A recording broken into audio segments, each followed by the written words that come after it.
शिक्षा के अग्रदूत राष्ट्रपिता ज्योतिबा फुले, समग्र क्रांति के प्रणेता, शोषितों पीड़ितों नारी जाति के मुक्तिदाता परम पूज्य बुद्ध सत्य बाबा साहेब डॉक्टर भीमराव अम्बेडकर जी के चरणों में कोटि कोटि नमन करते हुए आज इस कार्यक्रम में आए हुए आदरणीय पूर्व जज डॉक्टर नेपाल सिंह जी, मंच पर विराजमान श्री सूर्य प्रकाश जी, अर्चना जी और सामने बैठे हुए मेरे सभी भाइयों बहनों, आप सभी को मेरा नमो बुद्धाय, जय भीम। जय भीम, जय भीम।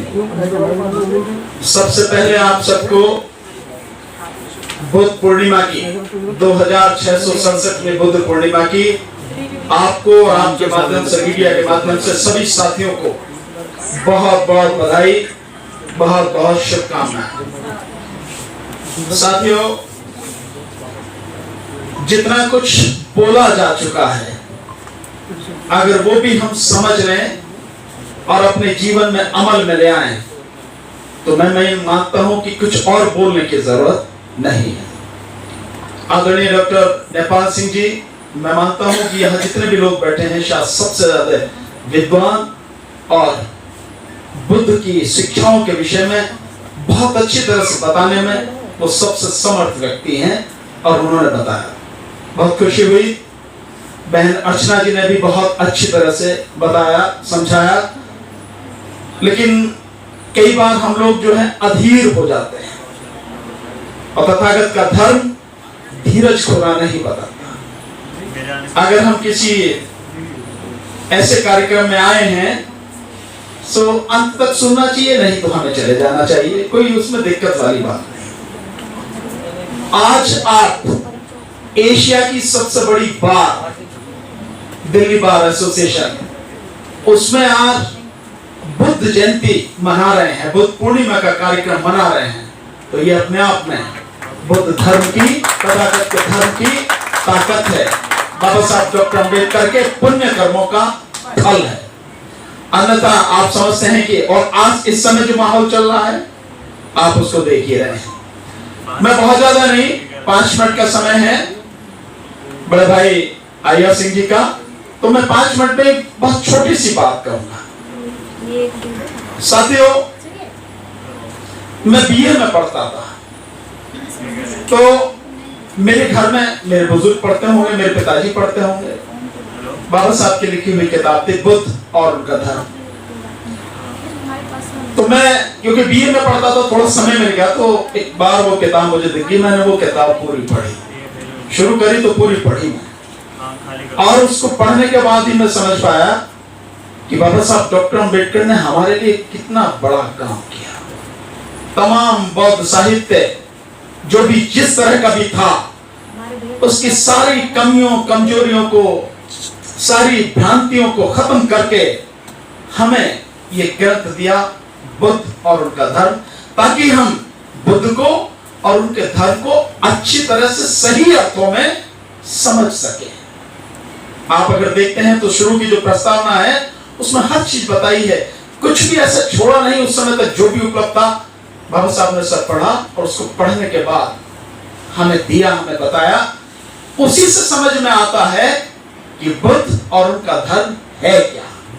वैसे तो किताबें हैं, इतिहास में आप पढ़ेंगे तरह तरह के जो विद्वान हैं, इतिहासकार हैं, उन्होंने लिखा है, लेकिन जब हम उन्हें पढ़ते हैं, बाबा साहब को और उस बुक को पढ़ते हैं, तब हमें पता लगती है कि हकीकत में बुद्ध और उनका धर्म क्या है, किस तरह की भ्रांतियां फैली या फैलाई गई है।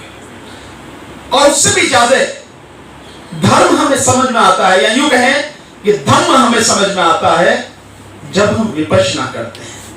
अगर हम विपश्यना नहीं करते हैं तो किताबों से कुछ भी हमें पता नहीं लगेगा, या यूं कहें कि उतना पता नहीं लगेगा। मैंने जब विपश्यना की, मुझे तभी समझ में आया कि वाकई में तथागत का धम्म क्या है। और विपश्यना केंद्र ही एक ऐसे स्थल है जहां आपकी उंगली पकड़ के तथागत का जो धर्म है, धम्म है, उस पर एक एक कदम चलाया जाता है। लोग बहुत कहते हैं, हम सब ने बहुत सुना है कि काम, क्रोध, मद, लोभ, मोह सब त्याग दो। अच्छी बातें त्याग दो, पर त्यागे कैसे? कुछ ना कुछ घटनाएं, कुछ ना कुछ ऐसी होता रहता है, गुस्सा आ ही जाता है। ये गुस्सा खत्म कैसे हो?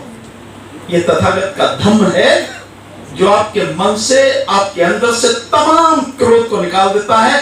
अगर आप उस रास्ते पर चलते हैं तो केवल उसको पढ़ने से और समझने से, क्या आप कहेंगे मैंने पढ़ लिया, मुझे जानकारी है, उस ग्रंथ में लिखा है, मैंने समझ लिया, इससे कुछ फर्क पड़ने वाला नहीं है। जब आप विपश्यना करेंगे, एक एक कदम चलेंगे, ये गंदगी सारी अपने आप धीरे धीरे निकलती चली जाएगी। जिन साथियों ने की है उन्हें मालूम है कि अंदर से गंदगी निकलती है तो दिखती भी है कैसे निकल रही है।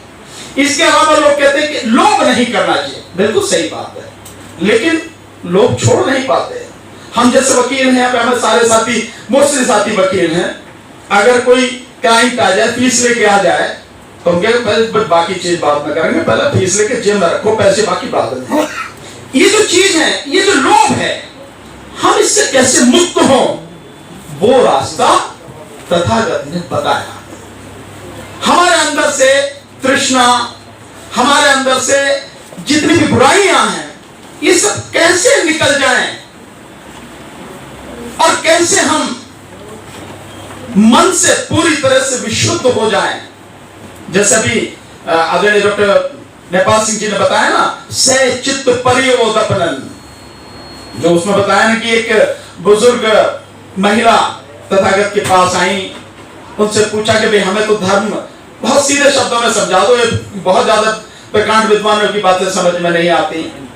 तो तथागत ने कहा कि धर्म तो ऐसे ही होना चाहिए, अगर समझ में नहीं आएगा तो धर्म क्या है? तो धर्म अगर आसान शब्दों में समझ में आए, वही तो धर्म है, तभी तो लोग धारण करेंगे। समझ में नहीं आएगा तो कोई अर्थ नहीं। तो तब उन्होंने वो समझाया जो डॉक्टर नेपाल सिंह जी ने बताया। एक साथी और है हमारे, उन्होंने भी बताया कि सब पापस अकरणन कुशलस्य उपसंपदा से चित्त परियोदपनन एस बुद्धानुशासनन। सो आपका मन नितांत निर्मल पवित्र हो जाए, वो रास्ता तथागत ने केवल बताया नहीं, उंगली पकड़ के आपको उस रास्ते पर चलाया भी, तभी ये धर्म इतने समय तक चला। आज के संदर्भ में मैं तो यही कह सकता हूं, अगर इस दुनिया को वाकई में प्रकाशमान करना है, प्रकाशित करना है, ये यूं कहें कि आगे बढ़ना है, इस दुनिया से जितनी भी हिंसा है, जितने भी पाप कर्म है, या जितनी भी बुराइयां हैं, अगर इनको निकालना है, इनको दूर करना है, तो दूसरा रास्ता नहीं है, रास्ता केवल बुद्ध का ही है। उसी रास्ते पर चलना होगा, अन्यथा कुछ नहीं होगा। और साथियों, एक बात आपसे बहुत सीधे सीधे कहना चाहता हूं, सभी साथियों से, उम्मीद करता हूं आप ऐसे नहीं हैं, तो फिर भी अगर हमारे अंदर लोभ है, अब अगर हमारे अंदर किसी तरह का लालच है, डर है, तो हम तथागत को न मानते हैं, न तथागत को हम जानते हैं, बल्कि हम सिर्फ अपने आप को धोखा दे रहे हैं। आप बुद्ध के रास्ते पर चलें, आप ही का भला होगा, इससे बुद्ध का तो कुछ लेना देना है नहीं, बाबा साहब का तो कुछ लेना देना है नहीं, लेकिन हमारा जरूर भला होगा अगर हम बुद्ध के रास्ते पर चलते हैं। हमारे मन में डर है, डर इतना है कि हम बोलने तक से भी घबराते हैं, सच को सच कहने से भी घबराते हैं, गलत को गलत कहने से भी घबराते हैं, सच के साथ खड़े होने में भी हम घबराते हैं। तो हम कहां बाबा साहब को मानते हैं, कहां तथागत को मानते हैं, अगर ये डर हमारे अंदर है। तो ये ऐसी चीजें हैं जो हमारे अंदर से जिस दिन निकल जाएंगी, उस दिन वाकई में हमारा रास्ता प्रशस्त होने लगेगा, और तथागत की शिक्षाओं को जैसे जैसे हम अपने जीवन में अपनाने लगेंगे, वैसे वैसे हमारा जीवन और प्रकाशित होने लगेगा, गंदगी दूर होने लगेगी। तो तथागत का धम्म केवल कहने की या चर्चा की बात नहीं है। चर्चा जरूरी है, क्योंकि लोगों को कई बार जब तक सुनेंगे नहीं, समझेंगे नहीं, जैसे श्रोतापन वाली स्थिति है, वो सुनने के बाद ही तो श्रोतापन होता है। सुनेंगे, समझेंगे, तब शायद उस रास्ते पर बढ़ जाएंगे। तो उस संदर्भ में चर्चा जरूरी है लोगों के बीच बैठ के, लेकिन केवल चर्चा से कुछ नहीं होगा, उस रास्ते पर चलना होगा। बल्कि मैं तो ये कहता हूं, वाकई में इस दुनिया को खूबसूरत बनाना है तो तथागत की शिक्षाओं को, विपश्यना को इस दुनिया के, देश की नहीं, दुनिया की शिक्षाओं का अभिन्न अंग बनाना चाहिए, अभिन्न अंग।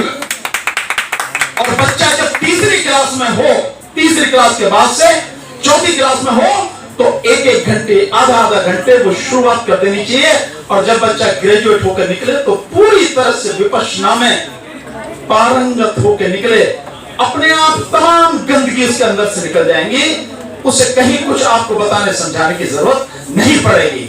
अफसोस आज की जो राजनीतिक स्थितियां हैं, या जो राजनीतिक करता धरता है, उन्हें इन चीजों से कोई लेना देना नहीं है। मैं मानता हूं हम सबको इस चीजों को ध्यान में रखना चाहिए, और जब भी मौका मिले, या यूं कहें कि हमें लगातार प्रयास करना चाहिए, और उस लक्ष्य को पाने के लिए वो रणनीति भी बनानी चाहिए कि जब हमें मौका मिलेगा हम विपश्यना को, तथागत की शिक्षाओं को शुद्ध रूप में शिक्षा का एक अभिन्न अंग बनाएंगे, और इस देश को वाकई में, भारत को प्रबुद्ध भारत बनाएंगे, और विश्व को खुशहाल और तरक्की पर चलता हुए विश्व बनाएंगे। आपने अंत तक आप बैठे हैं, सुने, मुझे सुना है और साथियों को सुना। भाई साहब अय्यर सिंह जी ने मुझे समय दिया, बहुत धैर्य से आपने बात सुनी, मैं आपका बहुत बहुत आभारी हूँ। बातें बहुत हैं, लेकिन कभी समय होगा फिर करेंगे। आज इतना ही। नवोदय, जय Hind. Press the bell icon on the YouTube app and never miss another update.